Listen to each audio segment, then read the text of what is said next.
जज़ाकल्लाह। माशाल्लाह माशाल्लाह जज़ाकल्लाह। बहुत ही खूबसूरत सूरत ताहा की तिलावत कर रहे थे जनाब कारी इमरान नईमी साहब, बहुत ही खूबसूरत अंदाज़। और ख़वातीन हज़रात, आज 28 रमज़ान मुबारक है, एक आज, एक कल और एक परसों।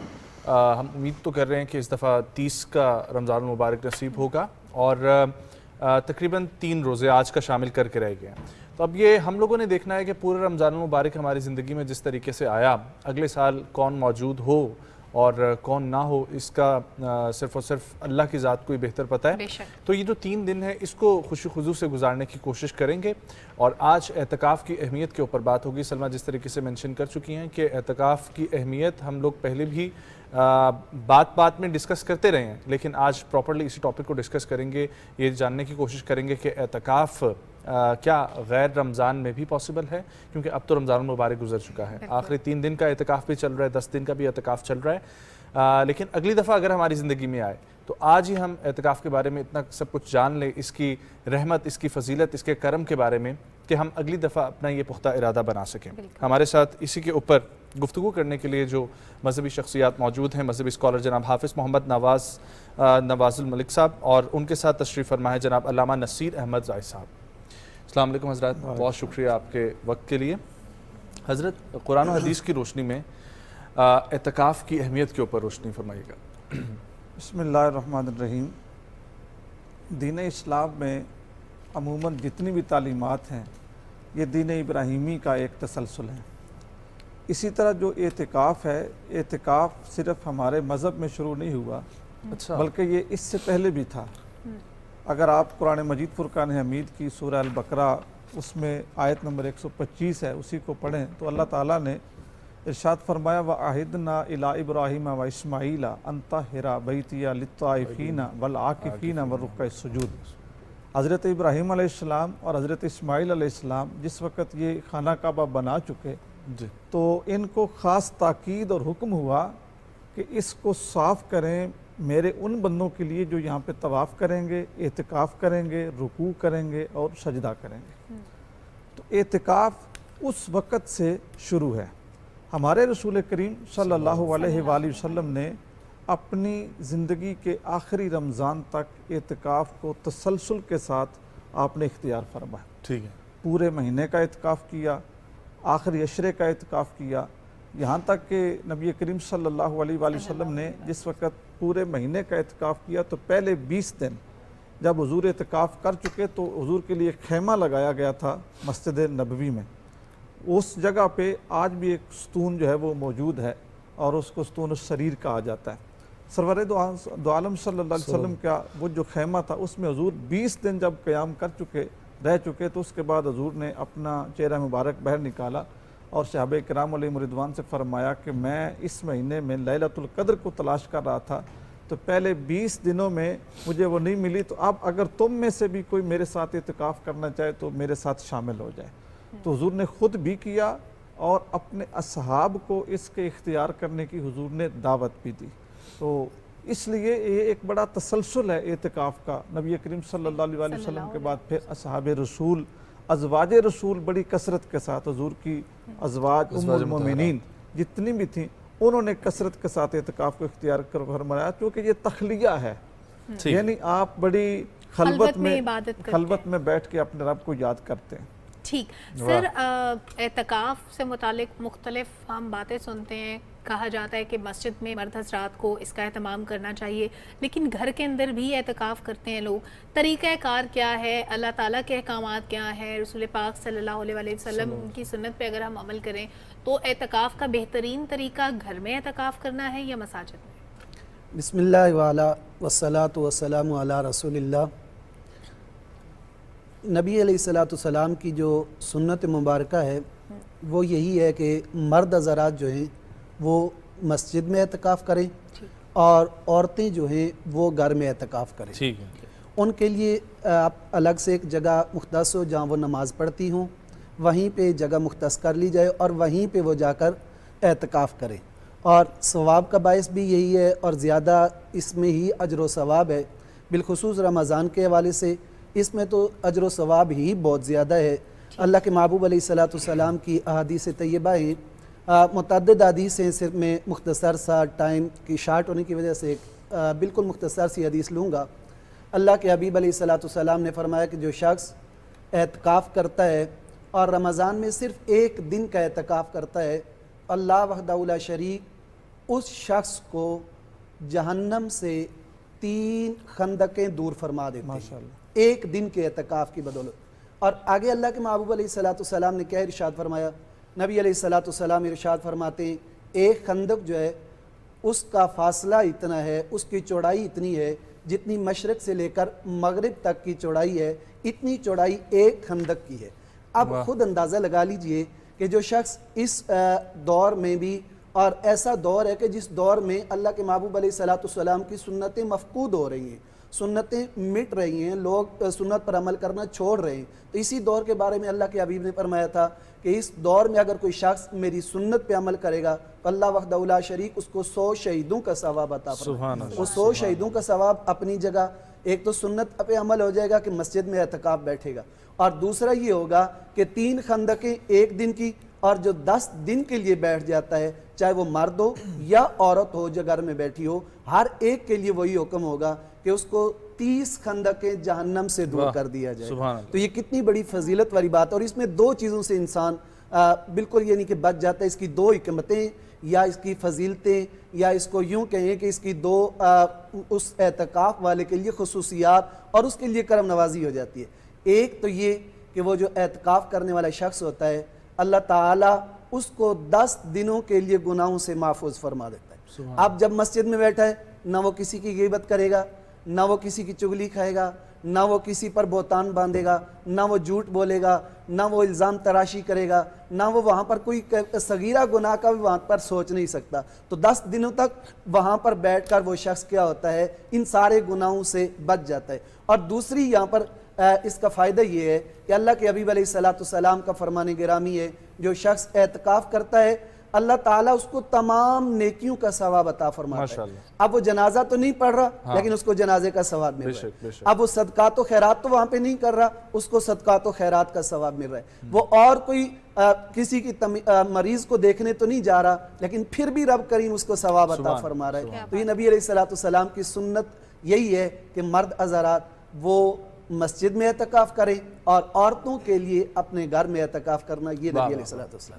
हज़रत ये फरमाइएगा कि किस तरीके से हम 10 दिन जब अल्लाह के कुर्ब के लिए और अल्लाह की रज़ा के लिए मस्जिद के अंदर मौजूद होते हैं, हज़रत ने बिल्कुल फरमाया कि इसका ज़ाहिरी ज़िंदगी पे हमारी क्या असर पड़ता है, लेकिन इसके अलावा मैं चाहूँगा ज़रा फ़ज़ाइल बयान करें कि क्या इंसान की पर्सनालिटी में एक ठहराव आ जाता है, ठीक है, और एक वाइजनेस, एक विजन आपका ब्रॉड कर दिया जाता है।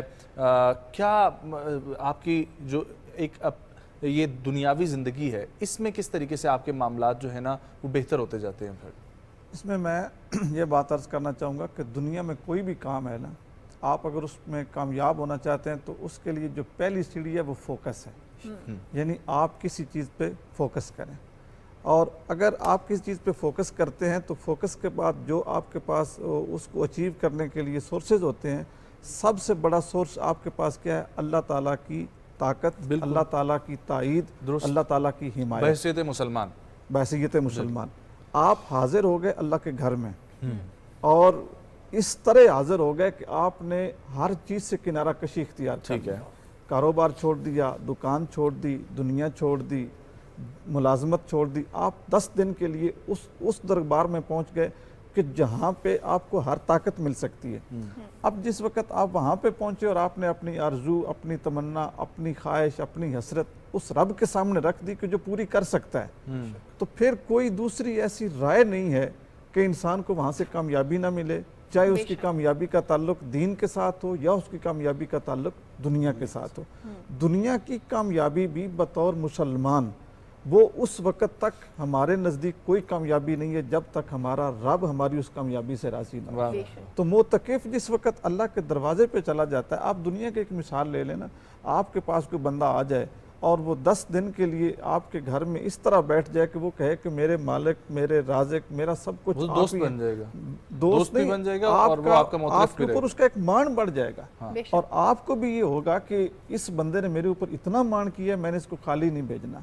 सरकार दो आलम सल्लल्लाहु अलैहि वसल्लम की एक हदीस है, हुज़ूर ने फरमाया कि सबसे ज़्यादा आपका रब जो है ना वो हया करता है, और उसको सबसे ज़्यादा हया इस बात की है कि मेरे बंदे के हाथ मेरी बारगाह में उठे और खाली वापस चले जाएं। अल्लाह। अब ये जो हाथ हैं ये आम कैफियत है, और अगर आप उसके घर में हैं, बावुज़ू हैं, हर वक्त कुरान मजीद की तिलावत में हैं, नवाफिल में हैं, और फिर आप हाथ बुलंद करें, तो क्या मुमकिन है कि आपको दीन दुनिया की कामयाबी ना मिले? तो बहुत बेहतरीन और बहुत ज़बरदस्त किस्म का ये एक मौका होता है इंसान के पास कि वो अपने रब को भी राज़ी करे और रब की रज़ा में वो अपनी दुनिया की कामयाबी भी हासिल करे। क्या बात है। अच्छा, एक बड़ा इंटरेस्टिंग सवाल मेरे जहन में आ रहा है, मैं चाहूँगी आप दोनों हजरात बारी बारी अपने फहम के मुताबिक इस पे कमेंट करें।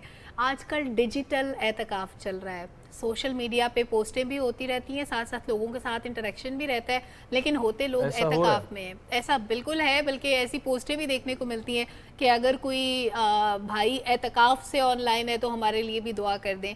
तो इस एतकाफ़ के लिए ये जो सोशल मीडिया का साथ साथ इस्तेमाल है, इसके लिए क्या होना चाहिए? लेकिन पहली बात तो ये है कि जब आप अल्लाह के घर में जाते हैं तो वहाँ दुनिया से राब्ता मुनक़ती होना चाहिए। मकसद ही है, मकसद यही होता है कि आप रब के घर में तखलिया कर लें, अकेले वहाँ बैठ जाएं, अपने रब से राज़ो नियाज की वहाँ पे बातें करें। अब मैं इसकी छोटी सी मिसाल दूंगा। हमारे किसी भी कोर्ट में आप चले जाएं, लोअर कोर्ट हो, सुप्रीम कोर्ट हो, हाई कोर्ट हो, किसी कोर्ट में भी आप चले जाएं, वहाँ जब आप जज के सामने बैठते हैं तो क्या आपको मोबाइल यूज़ करने की इजाज़त है? ऑब्वियसली नहीं, कभी भी नहीं है।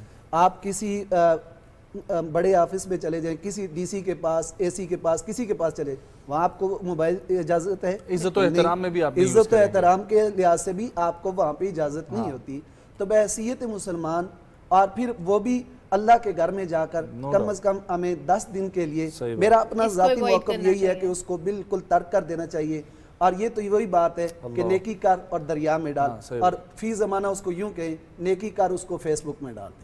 फीस माना उसको यूँ ही कह सकते हैं कि नेकी करें और उसको सोशल मीडिया पे डालें। सर आप इस पे क्या मैं इस पे ये गुजारिश करूंगा कि आपने पिछले दिनों सऊदी जो वजारत मजहबी उमूर है उनकी तरफ से एक ऑफिशियली एक फ़ोटो जो है ना वो मीडिया पे दी गई कि जिसमें लोग तवाफ़ काबा कर रहे हैं जी, उन्होंने वो तस्वीर जो है ना वो लेके वो पूरी दुनिया में वायरल की कि ये देखें कि ये लोग क्या है इबादत के अंदर क्या काम कर रहे हैं।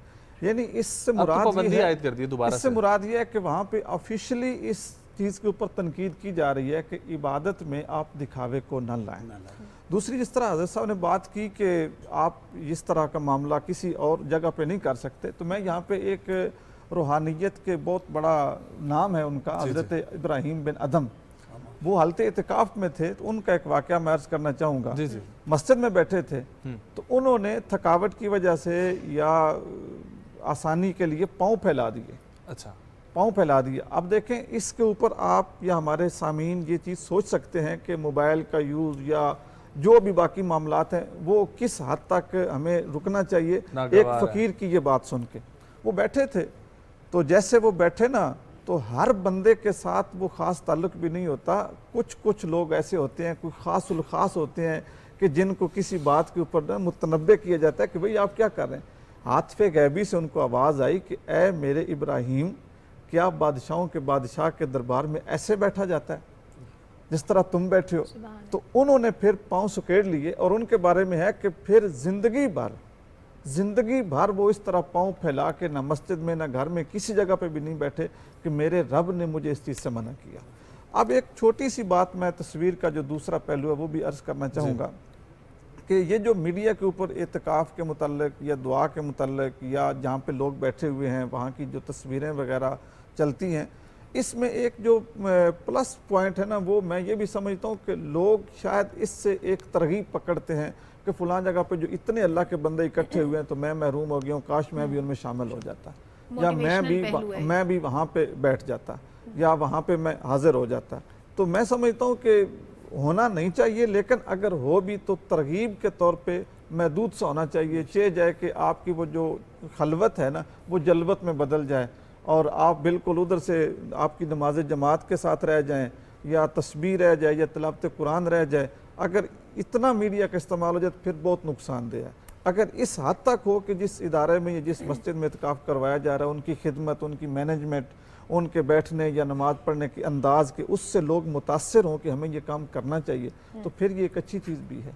ठीक है हज़रत, ज़रा रोशनी फरमाइएगा कि पहले ये तसव्वुर होता था कि हर कोई एतकाफ़ में बैठने की कोशिश करता था, जिस तरीके से ज़माना बढ़ता गया सबके काम भी चलते रहे साथ साथ। अब ये है कि जिसके बारे में रिसेंटली अल्लामा साहब भी तशरीफ़ फरमा थे यहाँ पर, उन्होंने ये जिक्र किया। मैं आपसे जानना चाहता हूँ कि क्या एक मोहल्ले से या एक इलाके से चंद लोग अगर एतकाफ़ में बैठ जाएँ तो उस इलाके का हक़ अदा हो जाता है? जी, इस हवाले से यही है कि ये सुन्नत किफ़ाया है, और अगर किसी मोहल्ले से सिर्फ़ एक बंदा भी एतकाफ़ बैठ जाता है तो जिस तरीके से आप नमाज जनाजा के अंदर अगर कोई एक शख्स भी शामिल हो जाए तो वो सारे बरी ज़िम्मा हो जाते हैं। ये होता है कि उनको उसका गुनाह नहीं मिलता उसमें ना शामिल होने का। अच्छा। तो ये सुन्नत किफ़ाया है। अगर कोई एक शख्स भी मोहल्ले में से बैठ जाता है उस जामे मस्जिद के कुर्ब जवार में से, तो वो सारे क्या हो जाते हैं, इसमें बरी ज़िम्मा हो जाते हैं, कम से कम गुनाहगार नहीं होते। लेकिन अगर शहर की वो बड़ी मस्जिद है वहाँ पर कोई शख्स भी एतकाफ़ नहीं बैठता तो फिर ऐसी सूरत में ये होगा कि वो सारा मोहल्ला क्या होगा, वो गुनाहगार होगा, वो सारे उस गुनाह में शामिल होंगे। वैसे भी अल्लाह के नबी अलैहिस्सलाम की हदीस तय्यबा में और रिवायात में आता है कि सबसे ज़्यादा एतकाफ़ का जो सवाब है वो हरम की मस्जिद हरम शरीफ में है, यानी काबतुल्लाह में।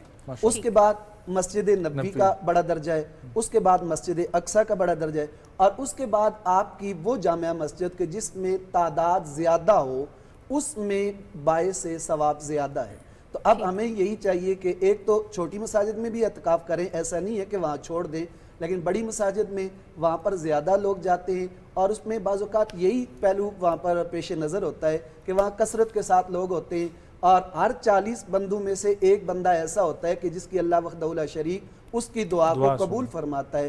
तो उनमें से किसी एक नेक के सदक़े अल्लाह उनकी सब की दुआओं को कबूल फरमा लेता है। जैसे हम नमाज के अंदर सादा सी बात है, मैं इसको मुख्तसर कर देता हाँ, हूँ। जुम्मे का भी यही कॉन्सेप्ट है मेरा ख्याल जी, है। हम नमाज पढ़ते इहदिना सिरातल मुस्तकीम, या अल्लाह हमें सीधे रास्ते पर चला।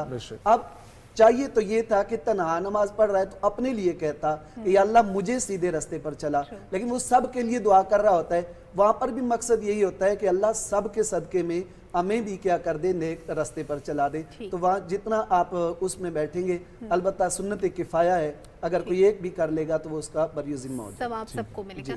सर, एतकाफ और रोज़े का ताल्लुक कितना गहरा है? अगर कोई शख्स किसी उज़र की वजह से रोज़ों से महरूम रहा, एक या एक से ज़्यादा, लेकिन वो एतकाफ करता है, तो इन दोनों का ताल्लुक क्या बनता है आपस में? सबसे पहली चीज़ ये है कि जो सुन्नत एतकाफ़ है जो नबी करीम सल्लल्लाहु अलैहि वसल्लम किया करते थे, वो तो रोज़े के साथ मशरूत है। ठीक है। बुनियादी तौर पर अगर आप समझना चाहें तो एतकाफ़ को हम 3 कैटेगरीज में तकसीम कर सकते हैं, एक वाजिब, एक सुन्नत, फिर मुस्तहब। वाजिब ये है कि किसी शख्स ने मन्नत मानी कि मेरा ये काम हो जाए तो मैं एतकाफ़ करूँगा। अब उसने जो मन्नत मानी, अगर तो उसने नीयत में ही मानी, यानी ज़ुबान से अदा नहीं की, लफ्ज़ दिल में नीयत की, तो फिर तो उसके ऊपर वाजिब नहीं होगा। अगर उसने ज़ुबान से ये नीयत की, मन्नत मान दी, फिर उसके ऊपर इत्काफ़ वाजिब हो गया। अब उसके बाद है इत्काफ़ सुन्नत, जो सरकार दो आलम सल्लल्लाहु अलैहि वसल्लम किया करते थे, वो रोज़े के साथ ही है। यानी जिस वक़्त तक आप रोज़ा नहीं रखेंगे आपका इत्काफ़ नहीं है। अगर किसी शख्स ने, जिस तरह आपका सवाल ये था कि उसने रोज़ा नहीं रखा, 20 रोज़े पहले थे, बीमारी की वजह से नहीं रख सका, बाद में इत्काफ़ करना चाह रहा है, अगर तो उसका ज़हन ये है कि मेरा इत्काफ़ मेरे रोज़ों का फ़िदिया बन जाएगा या मेरे रोज़ों का कफ़ारा बन जाएगा, तो इस तरह नहीं होगा। उसका इत्काफ़ और उसके साथ जो रोज़े हैं वो जो फ़र्ज़ 10 रोज़े हैं वही अदा होंगे। ठीक है। उसके साथ एक और चीज़ भी आप शामिल कर लें कि जिस वक़्त वो रोज़े की हालत में इत्काफ़ में हो, एक इत्काफ़ दूसरा रोज़ा, उसको बरकतें दोनों की नसीब होंगी। सुभान। और तीसरी चीज़ जो है ना, वो इत्काफ़ है, वो मुस्तहब समझ लें या मुबाह समझ लें, वो ये है कि आप जिस वक़्त मस्जिद में जाएं आप नियत कर लें कि मैं सुन्नत इत्काफ़ की नियत करता हूँ। बल्कि मैं यहाँ पे ये बात अर्ज़ करना चाहूँगा अपने सामीन के लिए भी कि सरकार दो आलम सल्लल्लाहु अलैहि वसल्लम की मस्जिद में जब आप बाब रहमत से दाखिल होते हैं ना, तो सामने एक सुतून के ऊपर ये इबारत ज़माने कदीम से लिखी चली आ रही है, नवई तो सुन्नत अल इत्काफ़। वो नवई तो सुन्नत अल इत्काफ़ क्या है? यानी जैसे आप मस्जिद में आए तो आपने मुस्तहब जो इत्काफ़ है उसकी नियत कर ली। अब आप मस्जिद में अगर आपसे कोई ऐसी बात हो गई कि जो नहीं करनी चाहिए थी, या आपने कोई खाना खा लिया या पानी पी लिया या थोड़ी देर के लिए आप सो गए, तो आप गुनाहगार नहीं होंगे। ठीक है जी। हज़रत ये फरमाइएगा कि अभी जिस तरीके से जिक्र हो रहा था एतकाफ़ का, तो एतकाफ़ का दुरुस्त तरीक़ाकार कि आपने किस तरीके से जब शुरू करना है, चाहे 3 दिन का आप कर रहे हैं, चाहे 10 दिन का जब एतकाफ़ कर रहे हैं, तो नमाज असर के बाद 21वीं शब को जब आप आगाज़ ले रहे हैं तो क्या क्या तरीक़ाकार होना चाहिए, और फिर उसके दौरान आपकी क्या क्या एक्टिविटीज़ होनी चाहिए और किन चीज़ों से इज्तनाब करना है? जी, आप 20 रमज़ान की शाम को यानी 21वीं शब को एतकाफ़ करना, असर की नमाज के बाद मगरिब से पहले पहले बैठना, ये नबी अलैहिस्सलाम की सुन्नत है। अगर कोई शख्स मगरिब की नमाज के बाद बैठेगा तो उसका एतकाफ़ सुन्नत नहीं ठहरेगा, वो मुस्तहब होगा। अच्छा। उसका यानी कि सुन्नत यही है कि आप मगरिब की नमाज से पहले पहले मस्जिद में ठहर जाएं और फिर जितने बकिया अय्याम में उनमें आप वहीं पे रहें। ठीक है। वहाँ पे आप ज़रूरत शरई, यानी आप वहाँ पर जामिया मस्जिद नहीं है, आपका वहाँ पर जुम्मा नहीं होता, तो आप जुम्मे की नमाज के लिए जा सकते हैं, लेकिन वो भी आपके लिए इतनी इजाज़त है कि आप ऐसे टाइम पे जाएं कि आप वहाँ पर सुन्नतें जाकर अदा कर लें और फ़र्ज़ अदा करके वापस मुड़ के अपनी मस्जिद में दोबारा एतकाफ़ वाली जगह पे जल्दी से पहुँच जाएं। हाँ। या फिर ज़रूरत तभी है, मिसाल के तौर पर अल्लाह ना करे किसी को कोई ऐसा मामला हो जाता है कि ज़रूरत पड़ जाती है, डॉक्टर भी वहाँ पे मौजूद नहीं है या कोई ऐसा मामला नहीं है, तो आप इतनी देर के लिए जा सकते हैं कि जब तक आप वो मसला आपका हल होता।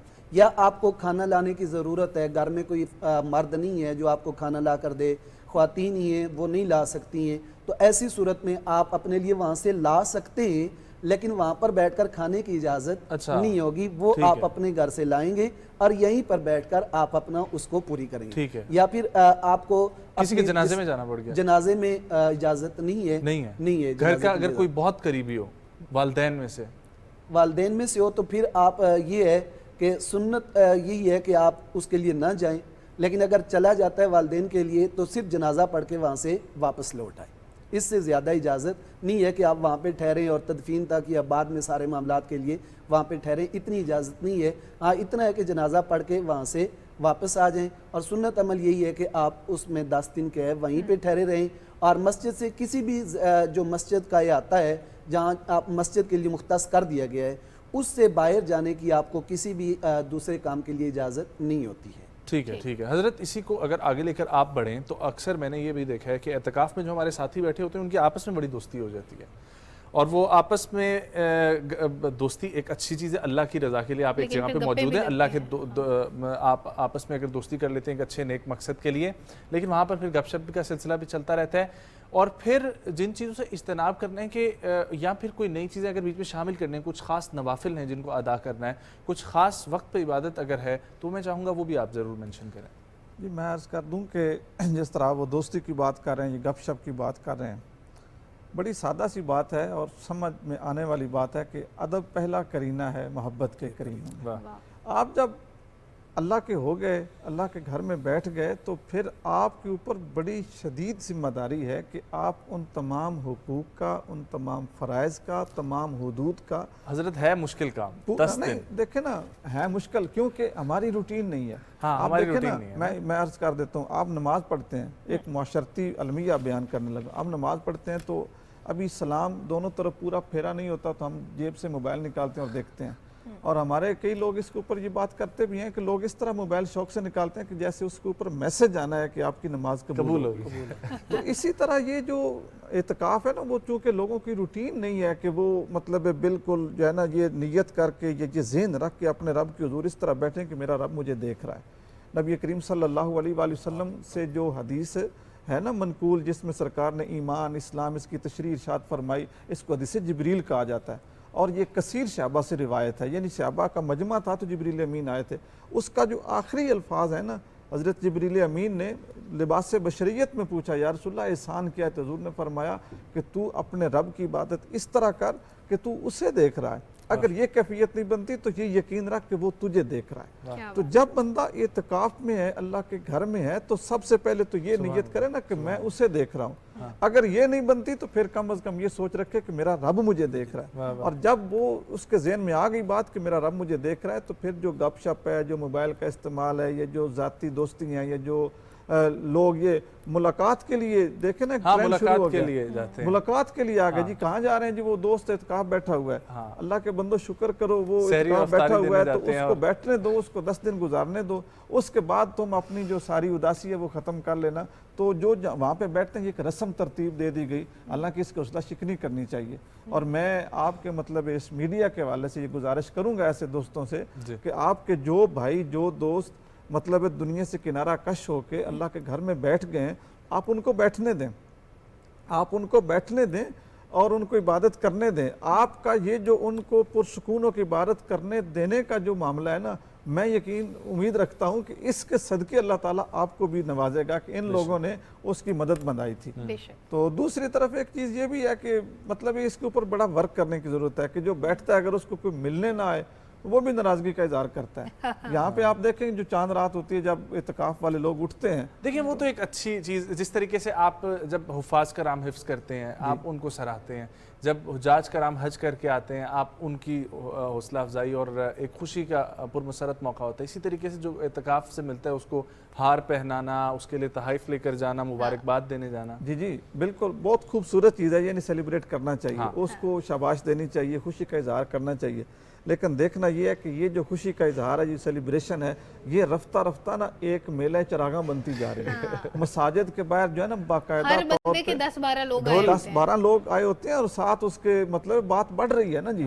लोग चूंकि इस चीज़ का इंसानी ज़हन है ना और उसका जो दिल है या दिमाग है ना वो इस चीज़ पर कि मुझे किससे अहमियत मिली, तो पहले तो हार से शुरू हुआ, अब कई जगहों पे ऐसा भी हो गया है कि उसके आगे वो ढोल की थाप भी शुरू हो गई है। मैं समझता हूँ कुछ दिनों तक शायद वो बैंड बाजा भी शुरू हो जाए। तो ऐसा मतलब इन चीज़ों को इतना ही करना चाहिए कि जो आपकी खुशी का इजहार हो, ना कि आप एक नई रस्म बना दें, एक नया तरीका बना दें। और लोग जो है ना चौधरी कल को साहब अगर कोई और बैठे हैं। एहतराम का जरूर ख्याल रखना चाहिए कि एहतराम को मलूज़े खातिर रखें। जब आप मस्जिद में जा रहे हैं किसी हाँ को जी। रिसीव करने के लिए, अप्रिशिएट करने के लिए, जी। तो उसके भी कुछ आदाब है आदाब जिनको हैं। सामने रखना चाहिए। सर, एतकाफ पे अभी तक तो हम बात कर रहे हैं, कैसे हो, कहाँ पे हो, इसकी फजीलतें क्या है? जो लोग एतकाफ करते हैं उनके लिए किन इनामात का जिक्र है? क्या रहमतें अल्लाह ताला की नाजिल होती हैं उस शख्स पे? हदीस तय्यबा मेरे जहन में आ रही हैं।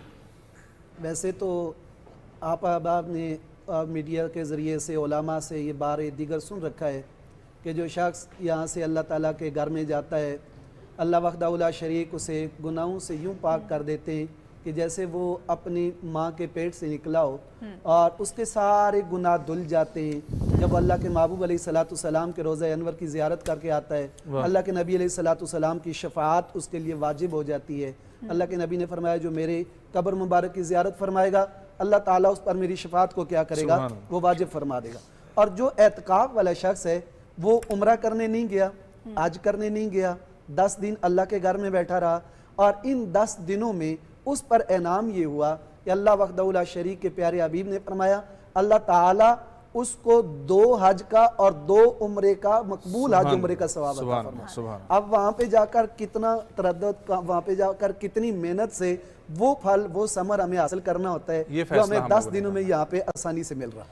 बहुत शुक्रिया जनाब हाफिज़ मोहम्मद नवाज़ मलिक साहब, बहुत शुक्रिया अल्लामा नसीर अहमद ज़ियाई साहब, आप लोगों के वक्त अब बहुत खुशी हुई आप लोगों से मुलाकात करके। ख़वातीन व हज़रात, एतकाफ़ का फ़ैसला आप लोगों ने ख़ुद करना है, और आज ही फ़ैसला करना है कि जब अगली दफ़ा अल्लाह पाक ने हमारी ज़िंदगियों में नसीब किया रमज़ान मुबारक, तो फिर उसमें किस तरीके से एतकाफ़ करना है, तमाम चीज़ें हमने एक्सप्लेन कर दी कि 20 रमज़ान को कैसे आपने फ़ैसला लेना है, कैसे आप लोगों ने जाना है मस्जिद में, और फिर उसके बाद क्या क्या चीज़ें मलहूज़े ख़ातिर रखनी है, क्या ख़ास इबादत है जो करनी है, किन किन चीज़ों से इज्तनाब करना है। और ये बहुत ज़रूरी है कि हमें ये चीज़ें मालूम हो ताकि हम अगली जनरेशन तक भी ये चीज़ें मुंतकिल कर सकें। बिल्कुल बिल्कुल, हमें इन चीज़ों का ख्याल रखना चाहिए। और अभी एक बड़ा अच्छा जुमला इस्तेमाल हुआ, अदब पहला करीना है मोहब्बत के करीनों में। तो आपने आदाब का ख्याल रखना है अपनी इबादत में, अपने अफ़ाल में।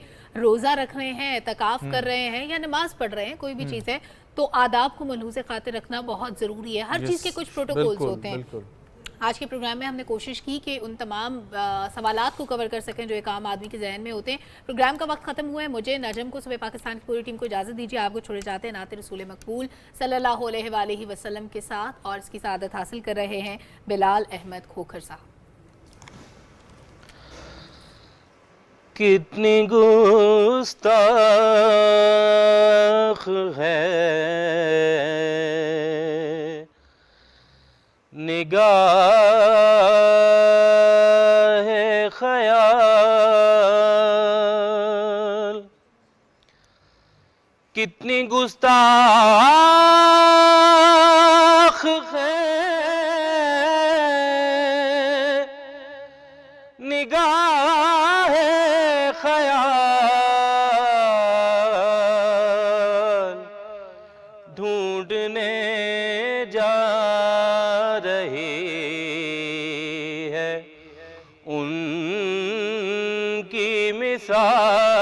मिसाल, ढूंढने जा रही है उनकी मिसाल। मैं और अंदाज़े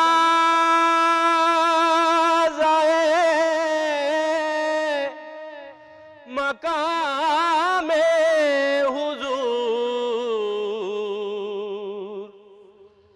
मैं और अंदाज़े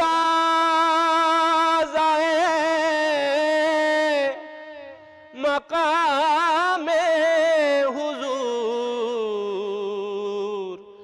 मैं ना साहिब नजर ना साहिब हाल, मैं ना साहिब नजर ना साहिब हाल, लज़्ज़ते आरज़ू भी क्या शै है, लज़्ज़ते आरज़ू भी क्या शै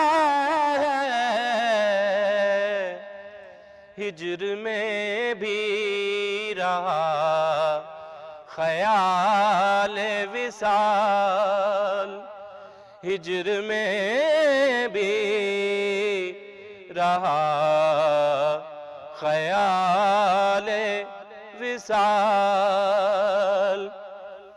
हम इकट्ठे